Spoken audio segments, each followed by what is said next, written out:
দেখুন আমাদের পুকুর পাড়ের সকালটা কি সুন্দর। তার মাঝখান দিয়ে আমার মেয়েটা হেঁটে যাচ্ছে টুকটুক করে।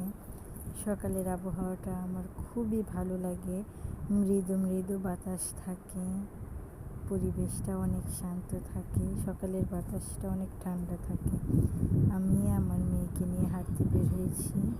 দেখুন কি পরিমাণের বাতাস, আর বাতাসটা এসে আমাদের গায়ে লাগছে, শরীরটা একদম শীতল হয়ে যাচ্ছে। পরিবেশটা অনেক ভালো, একদম ঠান্ডা নিরিবিলি একটা পরিবেশ। দেখুন কিভাবে হেঁটে যাচ্ছে, ওর সকালটা অনেক ভালো লাগে। ও সকালে উঠে এরকম করে হাঁটতে পারলে তো আর কথাই নেই। দেখুন কি সুন্দর করে হাঁটছে, আর পাশে